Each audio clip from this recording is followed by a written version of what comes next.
Bismillahirrahmanirrahim. Assalamualaikum warahmatullahi wabarakatuh. Alhamdulillahi wa kafa wassalatu wassalamu ala rasulih mustafa wa ala alihi wa sahbihi wa man iktafa amma ba'd. Alhamdulillah para pemirsa Anzah TV dan para pendengar Radio Salam Jambi, kembali lagi di program acara konsultasi kesehatan. Tentunya kita panjatkan puja dan puji syukur kita kehadirat Allah Subhanahu wa taala yang karena karunia dan nikmatnya alhamdulillah kami bisa kembali lagi hadir pada kesempatan pagi hari ini.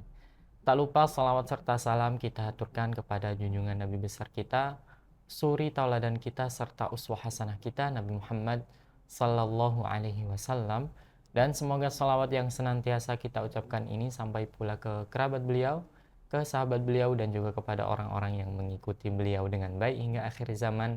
Amin ya rabbal alamin. Ikhwatal Islam, a'azani Allah wa iyyakum, para pemirsa Izzah TV dimanapun Anda berada. Pada kesempatan kali ini kita bersama narasumber Dr. Ardiansyah, SPU atau spesialis urologi ya dok, Masya Allah. Gimana kabarnya dokter? Alhamdulillah sehat ya dok, Masya Allah. Semoga dokter dan juga keluarga senantiasa dijaga kesehatannya oleh Allah Subhanahu wa taala. Dimudahkan urusannya dalam kebaikan dan juga dalam ketaatan. Amin ya rabbal alamin. Nah, pada kesempatan kali ini dok, kita akan membahas tentang infiltrasi pria. Infertilitas iya, pria, maaf dokter. Atau kemandulan pada pria, Masya Allah.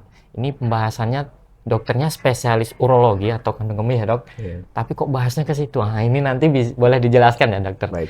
Nah, sebelum kita bahas, dokter ini beliau ada jadwal di Rumah Sakit Islam Arafah ya dokter. Dan beliau udah ada jadwalnya, yaitu hari Senin, Rabu, dan Jumat di jam 14.30 sampai 16 ya dokter. Jadi kalau seandainya para pemirsa Anzah TV yang ada keluhan ya tentang urologi, ya mungkin ada rujukan ke sana, bisa langsung datang ke dokternya, nanti tinggal konsultasi ya dok. Nanti dokter akan ngasih himbauan-himbauannya dan diagnosisnya. Baik dokter, mungkin kita merujuk ke definisi terlebih dahulu. Itu maksudnya apa ya dok? Infertilitas itu apa gitu dok? Baik, sebelumnya saya harus jelaskan juga, mungkin banyak pemirsa kita mungkin yang bingung kan, kok urologi ngurusinnya kemandulan gitu. Nah, jadi ilmu urologi itu atau spesialis urologi itu adalah spesialis yang khusus menangani masalah saluran perkemihan pada perempuan dan laki-laki, termasuk ginjal, saluran ginjal, kandung kemih, dan saluran di kemaluan, uretra ya. Tetapi selain itu, urologi juga menangani masalah kemandulan pada laki-laki atau kita sebut dengan genitalia eksterna pada laki-laki dan infertilitas pada laki-laki gitu. Jadi cakupannya bukan cuma masalah perkencingan saja gitu. Jadi kita termasuk genitalia eksterna dan infertilitas. Jadi lebih luas lagi ya dok? Ya, tapi yang perempuan bukan urusannya urologi, urusannya ke dokter kandungan nanti. Oh siap dokter, Masya Allah. Ini pembahasannya sebenarnya kalau kita ngasih ke para pemirsa mungkin agak gimana gitu ya. Ini kalau dikonsultasikan lebih jauh, lebih dalam, ini masuk ke privasi nggak dok gitu? Oh, betul, ya memang. Tapi betul. Jelas kalau konsultasi ke dokter, privasi pasti terjaga ya dok? Itu kan rahasia pasien ya, harus dijaga konfidensial itu ya. Nah ini kenapa pembahasan seperti ini dokter penting untuk kita edukasi ke masyarakat? Mungkin dokter bisa jadi jelaskan. Konsepnya, kalau dulu kan setiap ada kemandulan atau infertilitas, fokusnya selalu dengan istri kan, perempuan ya. Yang disalahkan perempuan. Iya, bisa dibilang begitu. Selalu ini perempuannya nih. Enggak, padahal untuk terjadinya kehamilan butuh dari laki-laki dan perempuan. Makanya setiap ada kemandulan atau infertilitas, kedua-duanya harus dicek, harus dibuktikan masalahnya dari siapa gitu. Dari si laki atau si perempuan. Betul, maka yang laki-laki dicek sama spesialis urologinya, yang perempuan dicek oleh dokter kandungannya. Nanti baru ketemu masalahnya, oh ternyata laki-lakinya normal kok gitu, mungkin perempuannya atau kebalikannya. Nggak jarang juga perempuannya udah berobat bertahun-tahun gitu ya, ternyata setelah dicek laki-lakinya yang jadi masalah gitu. Makanya harus dicek sekalian. Jadi biasanya kita sekarang juga di programnya di Rumah Sakit Arafah kan, kita sudah lebih ke sana. Setiap ada konsultasi pasangan yang kemandulan, langsung tuh laki-laki dan perempuannya kita approach untuk langsung dilakukan screening siapa sih yang jadi masalah. Gitu. Dua-duanya atau salah satunya? Dua-duanya atau salah satunya gitu. Iya dokter. Nah ini kalau kita bahas ke perempuan mungkin beda dokter ya dok? Beda Tapi kalau ke laki-laki, baru spesialis nih, Masya Allah. Jadi dok, kok bisa terjadi kemandulan? Itu penyebabnya apa sih dok? Banyak ya dok? Nah itu boleh disebutkan terlebih dahulu dok. Nah yang jelas biasanya kita akan melakukan screening pertama kali itu adalah, mohon maafnya, analisa sperma, maninya itu kita analisa. Iya, dok. Nanti dari analisa sperma baru ketahuan masalahnya apa. Bisa saja spermanya nggak ada sama sekali, tapi maninya ada. Nah ini harus paham dulu, mani dan sperma itu berbeda. Iya, dok. Mani kalau dalam bahasa medisnya itu adalah ejakulat namanya. Ejakulat itu campuran dari berbagai macam cairan yang dikeluarkan oleh organ seksual laki-laki. Termasuklah di sana sperma. Jadi ketika seseorang berhubungan, maninya ada, belum tentu ada spermanya. Maka kita lakukan dulu analisa spermanya. Nah, jadi yang pertama itu tadi, analisa sperma nanti akan menunjukkan apakah ada masalah di dalam spermanya. Kalau seandainya spermanya semuanya normal sesuai dengan ada ininya parameternya gitu ya, yang kita sesuaikan dengan WHO, ya berarti nggak ada masalah berarti. Nah bisa saja memang ada mani tapi jumlahnya sedikit. Atau bentukan spermanya yang bermasalah. Iya. Wah ada yang bermasalah. Betul. Dia ada kriteria, ada parameternya gitu. Atau gerakan semuanya jumlahnya bagus, bentukannya normal tapi gerakannya lambat. Ya, itu salah satunya. Namanya sindroma OAT, oligosteatoteratogeospermia. Nah itu nanti akan kita cari tahu sindroma ini munculnya dari mana. Iya dok. Atau yang kedua, sperma itu nggak ada sama sekali. Namanya azoospermia gitu loh. Nah, azoospermia juga bisa disebabkan karena memang tersumbat saluran maninya atau saluran spermanya, atau memang buah zakarnya sendiri tidak menghasilkan memproduksi sperma. Itu ya, dok? Iya. Jadi berdasarkan itu nanti akan kita analisis. Makanya nanti kita akan bagi permasalahan laki-laki kemandulan itu apakah dia karena jumlah spermanya yang sedikit atau memang tidak ada spermanya sama sekali. Itu beda penanganan berarti dok? Beda. Yang tidak ada sperma sama sekali nanti akan kita bagi dua lagi. Ada tipikal yang karena ada sumbatan di saluran spermanya atau karena buah zakarnya sama sekali yang tidak menghasilkan sperma atau yang non obstruktif namanya. Iya dok. Berarti beda penanganan juga kalau udah didiagnosis ini penyakitnya seperti ini nanti ada banyak tahapan. Ada banyak tahapan nanti yang harus dikerjakan. Betul sekali. Nah ini kadang orang kalau sudah tahu seperti itu kan harus dari hasil lab. Ada nggak dok gejala-gejala yang muncul atau dirasakan orang yang terkena kemandulan? Ada nggak dok? Masalahnya tidak ada. Tidak ada? Iya. Nah tapi ya mungkin buat pemirsa juga biar sadar juga gitu ya, sebagai pengingat juga. Orang dikatakan mandul sesuai definisinya WHO itu jika seandainya satu pasangan suami istri yang sudah melakukan hubungan suami istri teratur tanpa menggunakan kontrasepsi apapun selama setahun tidak mengalami ibu istrinya tidak terjadi kehamilan, ya itu sudah kita sebut dengan kemandulan, itu infertilitas gitu. Jadi ada range waktunya. Ya meskipun sekarang zaman makin maju gitu, orang sekarang sudah 3 bulan 4 bulan istrinya tidak hamil langsung tuh konsultasi tuh. Iya. Karena sekarang kan era informasi lebih gampang didapatkan gitu. Kalau dulu ya kita pakai batasan 1 tahun menikah gitu. Ini jangka waktunya 1 tahun, kalau nggak ada baru dinyatakan kemandulan. Ya baru kita definisikan sebagai kemandulan. Tapi syaratnya tadi harus berhubungan suami istri reguler gitu ya. Kalau misalnya istrinya satu di luar kota, ini jaraknya jauh gitu lah ya. Baru ketemunya cuma sekali sebulan ya belum tentu bisa kita katakan. Iya gitu. benar. Harus ada reguler dulu. Dan ini uniknya nggak ada gejala dok? Nggak ada gejala sama sekali. Jadi nggak akan tahu kalau ini mandul atau tidak, kecuali konsultasi dan dites tadi ya dok? Dilakukan analisa sperma. Nah ini dokter, mungkin ada nggak dok kalau penyebabnya itu dari gaya hidup, dari kesehatannya, dari mentalnya, itu ada nggak dok? Oh ada pasti. Ada ya dok? Ada, sangat berpengaruh. Contohnya seperti apa sih dok? Contohnya misalnya kita sebut ya, ada kondisi misalnya testicular failure atau testisnya tidak menghasilkan sperma sama sekali, yang dipengaruhi oleh gaya hidup, misalnya sering berendam sauna juga bisa. Oh air hangat? Betul. Iya, bisa. itu pengaruh juga ya dok? Dalam jangka waktu yang cukup lama bisa. Atau orang-orang yang bekerja di tempat yang panas, misalnya mohon maafnya supir-supir truk gitu ya, mesinnya kan di bawah, mesin bawah, berjam-jam itu kepanasan tuh. Karena testis atau buah zakar itu dia kondisinya harus lebih baik, dia berada di dalam suhu yang lebih rendah sedikit dari suhu tubuh gitu. Lebih dari itu dia akan mengalami gangguan gitu. Dok. Baik. Nah, aktivitas misalnya lifestyle, ada namanya kondisi namanya varikokel atau pelebaran pembuluh darah di pembuluh darah funiculus spermaticusnya ya. Nanti itu juga bisa menyebabkan varikokel atau melebar pembuluh darahnya. Namanya varises. Kalau biasanya orang taunya varises di kaki ya. Ini varisesnya tapi di saluran pembuluh darah di testisnya. Nah, itu juga bisa. Nah, orang-orang yang biasanya suka binaragawan, nge-gym gitu ya. Tendensius itu biasanya terjadi varikokel gitu. Iya, Dok. Bisa lebih banyak Apalagi kemungkinannya gitu ya. Iya. Nah, era-eranya sekarang loh, di mana-mana ada tempat gym. Iya, benar. Mau cepat berbadan bagus, makan suplemen isinya testosteron, itu juga bisa menghasilkan kemandulan jadinya.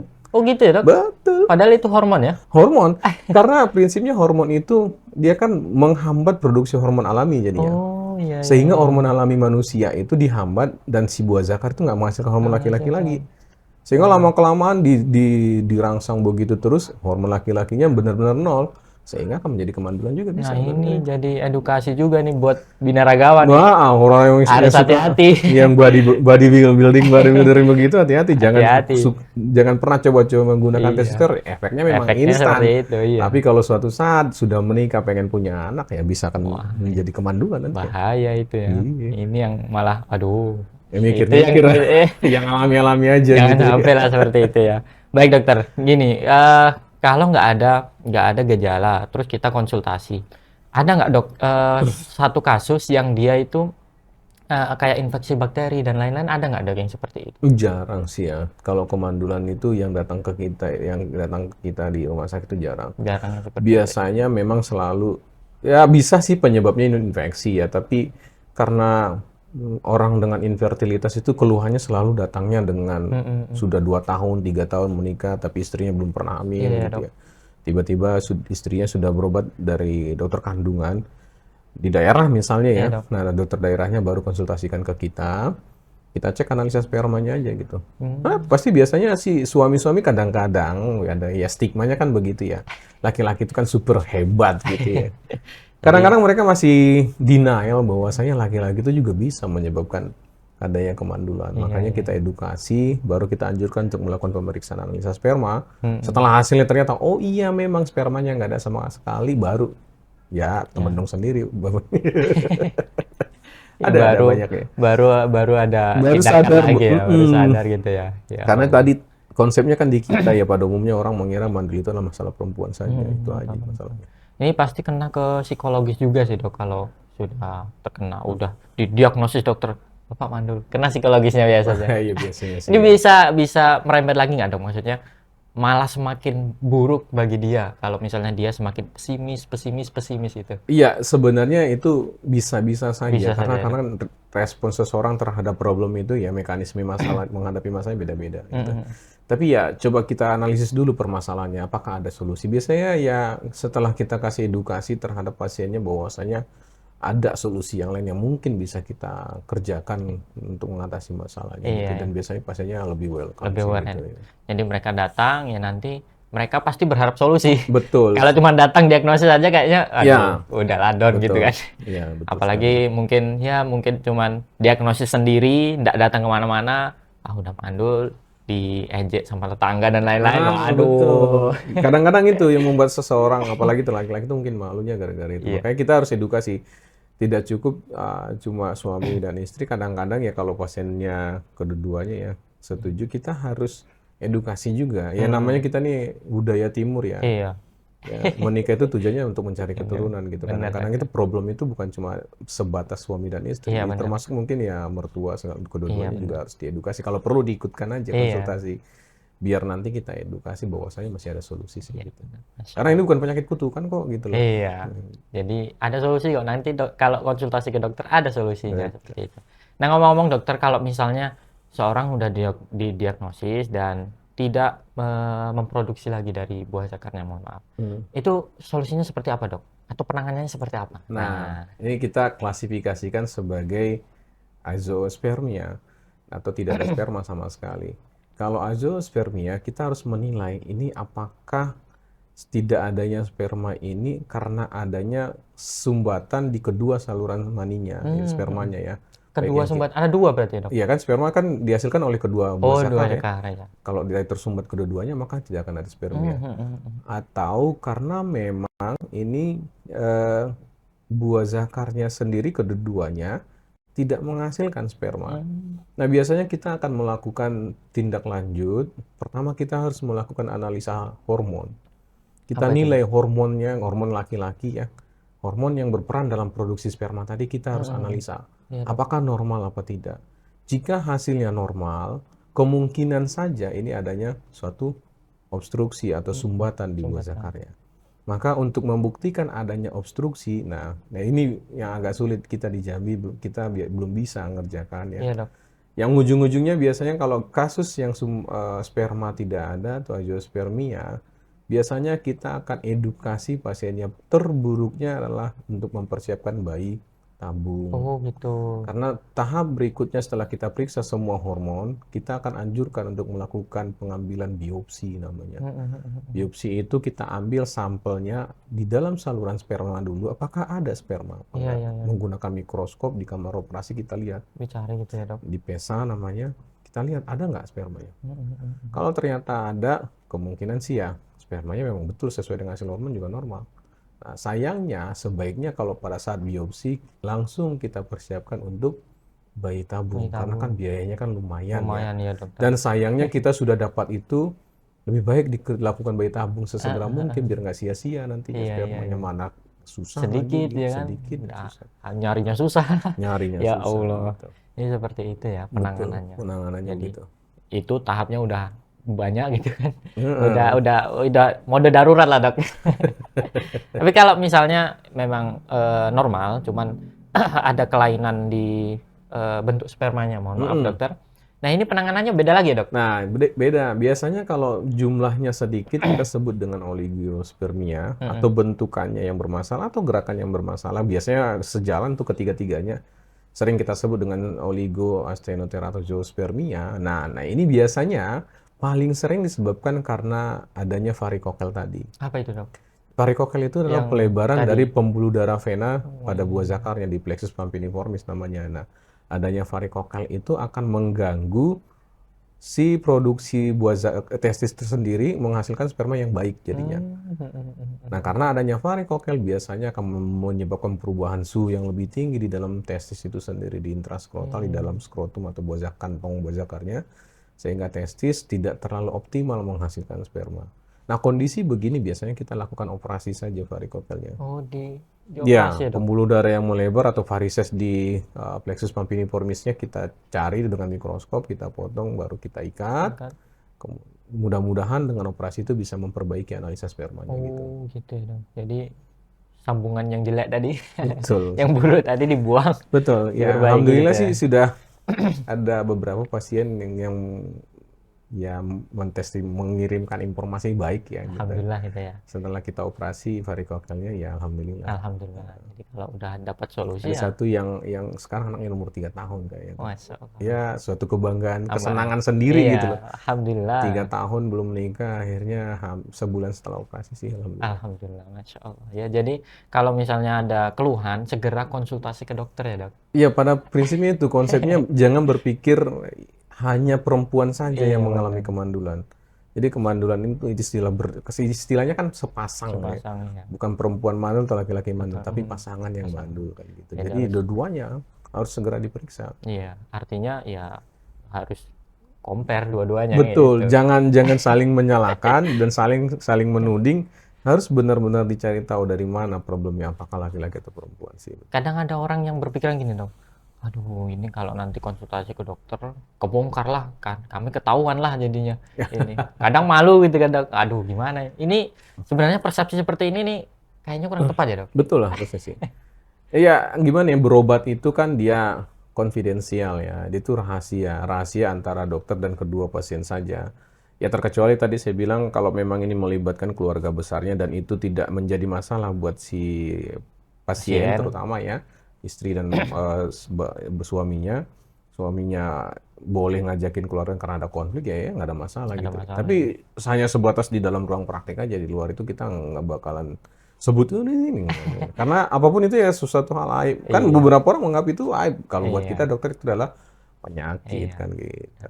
Yang pasti ada solusinya untuk kedepannya. Iya, yang penting ya kita cari solusinya apa sih. Baik, dokter. Terima kasih, dokter. Kita juga ingatkan bagi para pemirsa Aisyah TV yang ingin konsultasi langsung dengan dokternya bisa menghubungi kami di 0821 8062 3333.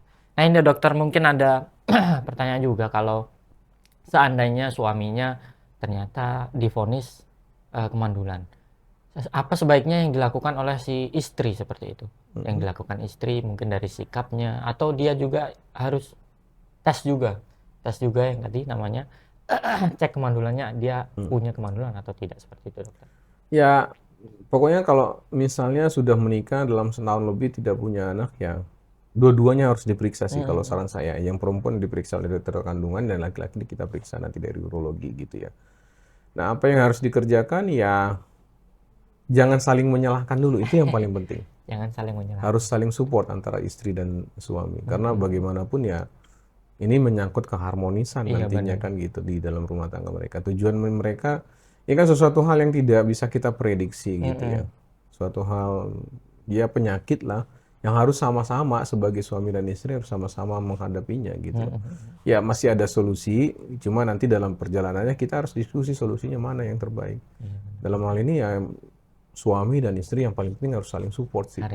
Baik begitu juga dengan keluarga besarnya, baik dari pihak istri dan pihak suami. Saling pengertian. Iya, jangan sampai ya kan kasihan ya udah langsung gini terus keluarganya retak, kan hubungannya jadi nggak harmonis, ditambah lagi keluarga besarnya juga menjadi nggak akur, kan nggak sayang banget sih gitu. Pokoknya ini bukan masalah yang ya aib banget lah aib gitu. atau tabu banget gitu ya, Dok. Kita harus segera sama-sama sih saling mendukung, support aja. Ini kalau 1 tahun nggak punya anak aja harus konsultasi, apalagi yang sudah bertahun-tahun, berpuluhan tahun, dokter. Nah, yang paling penting nih, ini harus diingat nih. Untuk hamil, yang hamil itu adalah perempuan. Ibu ya, istri ya. Makanya targetnya kita adalah ibu hamil. Nah, kalau memang pengen program gitu ya, udah setahun nggak punya anak, jangan menunggu istrinya di umur 40-an tahun. Ya nggak ada gunanya. Kenapa? Resiko untuk keberhasilannya kecil, kalaupun hamil beresiko tinggi. Sampai berapa sih? Sebaiknya jangan di atas 35 tahun lah, di bawah 30 tahun mungkin. Meskipun di atas itu ya kadang-kadang kan orang masih ragu-ragu gitu. 35, 36 itu akan menurunkan angka resiko untuk terjadinya kehamilan gitu. Dan kalaupun hamil akan termasuk kategori resiko tinggi. Resiko tinggi. Maka ini juga edukasi juga, dokter. Kalau udah usia di atas 40 ini 40 mungkin ya agak sulit ya. Agak sulit. Karena ya sekarang kan usia menopause juga pada perempuan juga kan sudah makin gitu ya, dokter. Jadi itu, Masya Allah. Baik, terima kasih dokter atas penjelasannya. Mungkin ada pesan dan imbauan dokter untuk pria yang mungkin khawatir akan kemandulan, mungkin belum punya anak sampai saat ini, mungkin udah lama menikah. Nah, mungkin ada pesan dari dokter, gimana, dokter? Baik, ingat buat suami mungkin ya yang paling penting bahwasanya harus disadari masalah infertilitas atau kemandulan itu bukan hanya masalah di pihak ibu saja gitu. Jadi kalau memang sudah terjadi kemandulan, sebaiknya pihak suami atau laki-laki juga harus segera mungkin diperiksa dan jangan sungkan-sungkan atau menunda-nunda lagi gitu karena merasa ini istri saya kok yang sakit. Enggak. Simple aja dilakukan screening, periksa aja analisa spermanya, nanti akan kita nilai apakah spermanya masih dalam batas yang normal apa sudah terjadi gangguan. Itu saja. Dokter. Baik, dokter, kita akan beralih ke pertanyaan-pertanyaan dari para pemirsa sekaligus konsultasi langsung ke dokternya. Baik, dokter, ada pesan yang sudah masuk. Assalamualaikum warahmatullahi wabarakatuh. Ana mau tanya, dok, bagaimana kalau kita tidak sengaja menghirup asap rokok? Apakah itu bisa mengganggu kesuburan baik pria maupun wanita? Terima kasih, dokter. Pertanyaannya sekarang lagi hits nih kan, apalagi kan istilahnya apa namanya? Passive smoker namanya gitu ya. Jadi orang yang tidak merokok tapi berada di dalam lingkungan yang merokok. Iya, memang akan berpengaruh ya, sama aja kayak walaupun kita nggak ngerokok di dalam lingkungan merokok ya sama aja kita merokok sih sebenarnya. Ya sudah gitu ya, banyak ya penelitiannya bahwasanya emang rokok juga mempengaruhi kesuburan gitu. Ya mungkin sebaiknya hindari. Hindari. Atau pakai masker kali. Pakai Iya. masker juga kadang-kadang ya pakai Masih masker tembus yang ya? biasa tembus juga. Nggak mungkin pakai masker N95 terus kan di Iya, dalam iya, iya, ruangan. dokter. Mungkin harus dibuat aturan kali di ruang kerja gitu. Iya, Apalagi ruang kerja yang tertutup seperti itu dibuat aturan jangan merokok di jangan dalam. merokok. Kadang, Passive smoker juga akan terkena sih. iya dokter, baik. Terima kasih dokter. Biasanya dari pemerintah sendiri sudah Udah menerbitkan aturan, aturannya ya dok? tapi tetap aja dilanggar. Iya, itu yang ini Iya, dia. Peraturan sudah ada, tinggal di jalan aja sebenarnya. Cuman, betul. aduh itulah yang ditabrak langsung Tahu. dari. Baik dokter, ini ada pertanyaan lagi. Bagaimana faktor gaya hidup seperti merokok dan pola makan, apakah bisa mempengaruhi kesuburan pria? Nah ini Oh pertanyaan hampir iya, sama nih. sama. Pola makan aja tambahannya dok. Ya, betul sekali sebenarnya kalau di data epidemiologi gitu ya, orang-orang yang obesitas gitu ya, kegendutan, Iya dok. pola hidup yang tidak sehat atau sedentary life ya, orang yang cenderung duduk, makan banyak sambil santai-santai duduk aja gitu tanpa aktivitas fisik, ya itu juga mempengaruhi gitu. Jadi kalau saya bisa bilang sih ya, menurut saya kesehatan dari eh, ini hasil dari pemeriksaan analisis sperma gitu juga akan menggambarkan bahwasanya seseorang itu bergaya hidup sehat apa tidak gitu. Iya. Karena kayak merokok, kayak hidup sedentary life gitu ya, ya sama aja juga kan mempengaruhi nanti. Atau jangan-jangan nanti suatu saat mau masuk kerja yang dibutuhkan analisis sperma mungkin laki-laki ya, gitu. Bukan cuma medical check up Iya, saja iya, iya, gitu, iya, karena dokter. memang ada hubungan sama Ada. sekali sih gitu. Baik, Produksi sperma itu akan dipengaruhi oleh gaya hidup. baik, dokter. Terima kasih dokter atas jawabannya. Kita beralih ke pertanyaan selanjutnya dokter. Ada nggak dok hubungan antara gangguan autoimun dan infertilitas pada pria dan wanita? Bagaimana hal ini bisa didiagnosis? Ya, penyakit autoimun luas ya. Saya eh, mungkin maksud penanya atau pemirsa ini kayaknya ada seseorang yang memiliki antibodi khusus terhadap sperma pasangannya itu ada. Ada ya dok? Ada. Itu akibatnya gimana dok? Jadi setiap dia mau sperma itu oleh istrinya sendiri dianggap suatu benda asing sehingga akan dihancurkan Oh, spermanya. dihancurkan. Ya, Dia serang gitu ya dok? ya antibodi sperma. Jadi nggak jadilah anunya. Pembuahan nggak bisa terjadi ya namanya. Bisa, saya pernah ada pasien dengan dokter kandungan itu sama-sama kita treatment pasiennya. Sebenarnya mereka sudah menikah hampir 3 tahun dan sudah pernah hamil. Iya dok. Nah, cuma setiap hamil baru minggu kedua itu langsung keguguran gitu. Oh gitu. Selalu keguguran istrinya hampir setiap tahun istrinya keguguran gara-gara itu. Ya, Kemudian kita cek dengan dokter kandungan kita bersama-sama gitu kita cek si istri ternyata memiliki antibodi anti sperma istrinya ya dok? terhadap Oh sperma gitu. Jadi nilai asanya berapa gitu Kayaknya lupa. pernah dengar orang yang punya kasus yang sama seperti itu dok. Iya, jadi memang agak lebih sulit jadinya karena kenapa antibodi itu dari yang pihak istri setiap ada sperma itu dia nggak benda asing, jadi ya nggak mungkin terjadi kehamilan. Iya, iya. Cuma kita biasanya dengan dokter kandungan, terutama itu biasanya ranahnya dokter kandungan mempersiapkan biasanya gitu, dikasih obat-obat anti imunosupresif Iya. untuk menekan si antibodi yang dihasilkan Antibodi oleh tadi ya, istri tadi. Terutama kalau sudah terjadi misalnya istrinya ketahuan positif gitu. Nah, segera mungkin biasanya dokter kandungan memberikan obat-obat anti imunosupresif Iya, nanti iya. untuk menekan itu. Ini Ada. setelah ketahuan kalau itu ada autoimun ya Iya, dok. biasanya kita akan periksa asanya gimana Dari gitu. mana ini kok Antibodi bisa seperti spermanya, itu? iya. Ini sayang juga ya dok. Wah, Mungkin itu maksud pemirsanya. Tapi kalau penyakit autoimun tertentu, misalnya lupus erythematosus tidak ada masalah sih Iya, kalau iya. cuma itu. Baik, terima kasih dokter atas jawabannya. Semoga bisa menjawab pertanyaan dari pemirsa. Ini pertanyaan lagi dokter. Suami tampak sehat-sehat saja dok, tapi sudah menikah 3 tahun dan belum punya anak. Apakah bisa jadi penyebabnya ada di pihak suami? Wow, langsung diagnosis. Nah, ini kayaknya istri yang nanya nih. Langsung diagnosis dok.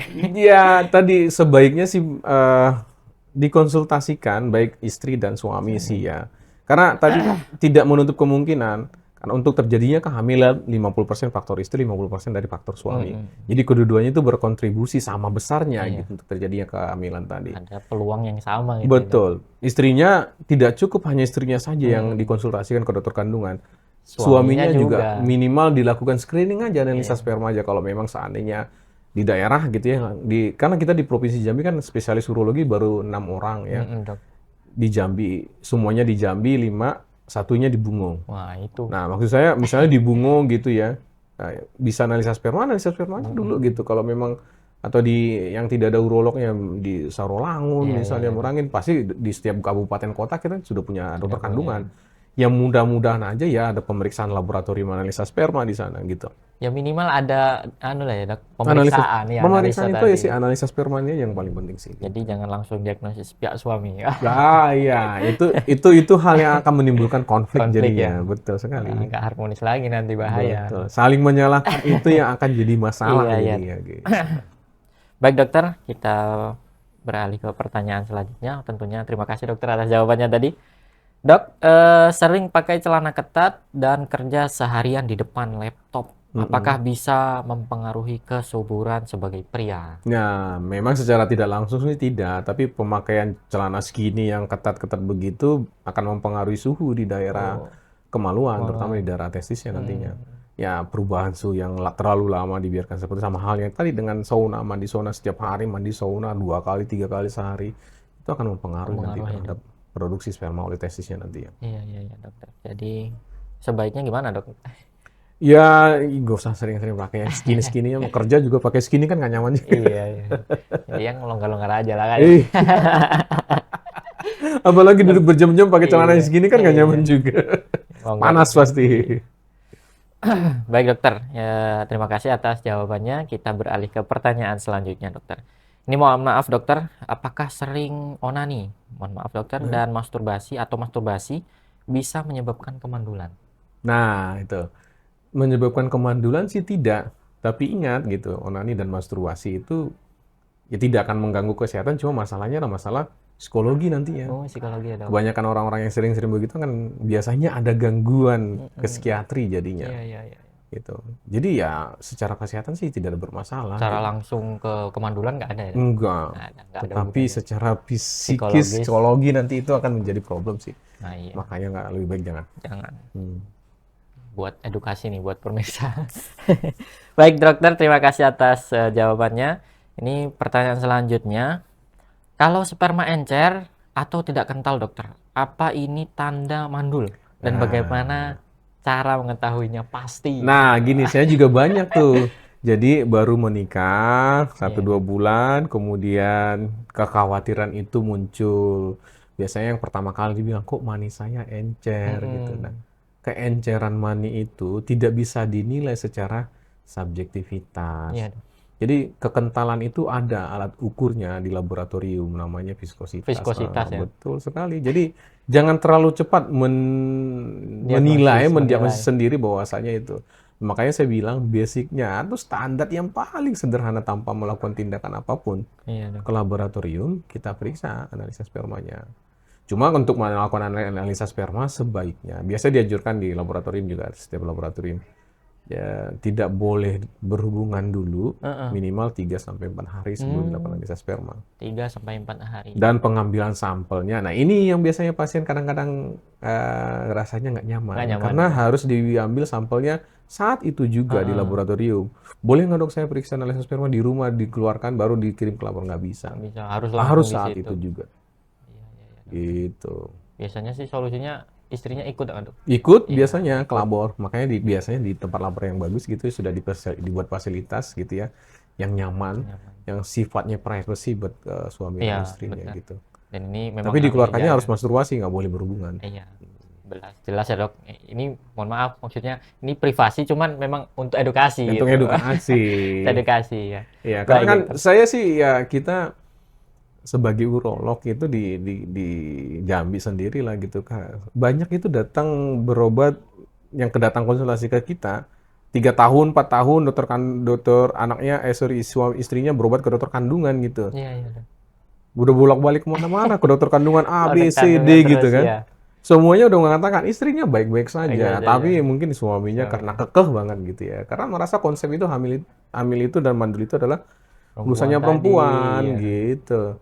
Akhirnya setelah 4 tahun berobat kemana-mana, capek juga kali ya. Beberapa mengunjungi hampir semua dokter kandungan di kota Jambi ini kan. Datang gitu. Kita cek analisis sperma aja gampang, nggak usah takut Pak gitu. Kalau memang Bapak normal gitu ya. Cek memang masalahnya di suaminya. Ketahuan baru. Iya. Nah, Jadi itu. ego itu harus dihilangkan juga. Ego dihilangkan dulu, harus sama-sama untuk bisa dapat compare tadi ya dokter. Betul sekali. Baik dokter, ini mungkin pertanyaan terakhir. Apakah mengonsumsi herbal atau suplemen bisa membantu kesuburan pria? Kemudian kalau makan toge banyak-banyak dokter, Iya. nah ini apakah ada pengaruhnya? Mohon pencerahannya. Gitu ya. Herbal pada prinsipnya kan dia dari tanaman-tanaman begitu ya. Memang sih posisinya obat-obat herbal ini masih dalam perdebatan maksud saya ya. Karena kalau dokter itu dia selalu pengobatan itu berdasarkan Penelitian, penelitian ya. jurnal, Iya, analisis, jadi yang paling tinggi itu namanya randomized control trial ya, apalagi eh, terhadap obat-obat iya gitu. dokter. Jadi untuk obat-obat herbal itu belum ada sampai yang ke RCT begituan Iya dokter. dipublikasikan gitu ya. Jadi ya bisa kita bilang sih bukan tidak bermanfaat ya, multivitamin Iya. yang herbal-herbal seperti itu ya nggak ada masalah dicoba sih gitu ya, kalau saya sih gitu prinsipnya. Cuma harus yang masuk akal juga. Iya dokter. Ya Pak, saya misalnya obat-obat herbal gitu, ada yang aneh-aneh dikasih hewan ini masukin di kapsul, pernah dengar kan? Iya dok. Ada undur-undur, Undur-undur apa? masukin dalam kapsul ditelan, kan aneh gitu. Kan Iya nggak masuk iya. akal. Tapi sebuah herbal itu dari tanaman ini yang memang secara ini Ada turun-temurun membantu. diajarkan, ini silakan aja sih. Asal disajikan dengan yang baik ya, higienis ya. Biar nanti jadi mencret gara-gara itu Iya juga dokter. gitu ya. Sama dengan hal yang multivitamin. Saat ini memang untuk sperma biasanya kita ngasih obat-obat multivitamin juga banyak yang sudah beredar di pasaran sih. Baik. Nggak ada masalah. Baik. Terima kasih dokter. Kalau untuk toge tadi dok, Nah, toge. Memang ada beberapa literatur yang mengatakan toge itu bisa mempercepat pergerakan sperma gitu. ada beberapa literatur maksudnya jurnal gitu dok? Iya, dari teman-teman saya waktu saya S1 dulu pernah juga ngerjakan penelitian itu. Efek toge terhadap motilitas Wow. sperma gitu. Masya Allah ada ya Iya, ternyata. iya, betul ada. Mungkin buat pemirsa Tapi bisa. kandungannya apa kita nggak Kita nggak tahu ya, tahu. Dok. Sejauh ini kita nggak tahu. Itu yang kayak saya bilang, obat-obat herbal itu kita nggak tahu zat aktif di dalamnya itu apa. Apa ya ya Itu ya. yang jadi problemnya. Beda dengan pengobatan misalnya paracetamol, zat aktifnya apa? Tahu Tahu paracetamol nih. gitu kan. Ada zat kimia yang orang, tapi itu obat kimia. Bukan, konsepnya itu semua manusia itu atau makhluk hidup itu ada emang terbuat dari susunan bahan Baik kimia kimia gitu. ya. Itu yang mau kita cari, bahan aktifnya apa. Nah, Iya, toge iya. juga begitu. Baik, terima kasih dokter. Jadi ada pengaruhnya tadi ya dok berarti.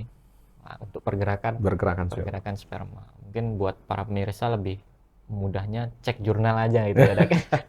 Lu jangan makan toge terus. Makan yang Tiap lain. hari makan toge aja. Iya. Tahu toge. Toge. Padahal gaya hidup sehat ada yang lain kan, Iya, makan betul buah-buahan, sekali. makan Iya, betul. sayur-sayuran dan yang lain. Mungkin dokter terakhir, bukan pertanyaan tapi himbauan dari dokter buat pasangan yang mungkin belum mendapatkan momongan gitu dokter, buat terkena kemandulan dan yang lain. Mungkin edukasi dari dokter. Silakan dokter. Ya, buat pemirsa semua, ya pendengar dan pemirsa semua, ya memang sih hidup, lahir, jodoh, keturunan itu ya semuanya sudah ada suratannya. Tapi ya sebagai manusia, ya kita sudah dianjurkan untuk melakukan ikhtiar. Salah satunya tadi berobat. Jadi kemandulan setelah menikah, belum punya anak, jangan berhenti. Ya harus ada usaha yang harus kita kerjakan atau ikhtiarnya. Salah satunya tadi, kami dari spesialis urologi fokusnya terhadap laki-laki. Yang istri fokusnya ke dokter kandungan. Jadi masih ada solusinya. Sampai terakhir, usaha yang terakhir itu biasanya kalau kemandulan itu adalah bayi tabung. Itu juga masih ada solusi. Ya memang ya sayangnya kita di Provinsi Jambi ini belum bisa mengerjakan bayi tabung. Pesan saya tetap semangat, jangan berputus asa. Mudah-mudahan masih ada solusi yang harus kita lakukan untuk masalah tersebut. Baik, terima kasih dokter atas penjelasannya, jawaban pertanyaannya dari konsultasi-konsultasi tadi. Jazakumullahu khairan. Semoga Allah membalas kebaikan dokter pada kesempatan kali ini. Baik, mungkin Itu tadi penjelasan terakhir dari dokter pada kesempatan kali ini. Semoga bisa bertemu kembali ya dokter. Siap. Dengan permasalahan-permasalahan lain, Baik. tema-tema yang lain maksudnya Baik. dokter, yang tentunya lebih menarik lagi. Kami ucapkan terima kasih juga kepada pemirsa Aizah TV yang sudah ikut andil dalam acara pada pagi hari ini. Kami ucapkan jazakumullahu khairan wa barakallahu fikum. Semoga Allah Subhanahu wa taala mudahkan urusan kita semua dalam kebaikan, dalam ketaatan, dan Allah hindarkan kita semua dari keburukan. Amin ya rabbal alamin. Kami ucapkan sekali lagi terima kasih dokter, jazakumullahu khairan. Semoga dokter dan juga keluarga senantiasa dijaga kesehatannya oleh Allah Subhanahu wa taala. Amin ya rabbal alamin. Kami mewakili kru yang bertugas, mohon maaf bila ada kekurangan dan kesalahan, mohon dimaafkan dan juga dimaklumi. Kami tutup pertemuan kita kali ini dengan doa kafaratul majelis. Subhanakallahumma bihamdik, asyhadu an la ilaha illa anta, astaghfiruka wa atubu ilaik. Wassalamualaikum warahmatullahi wabarakatuh. Waalaikumsalam.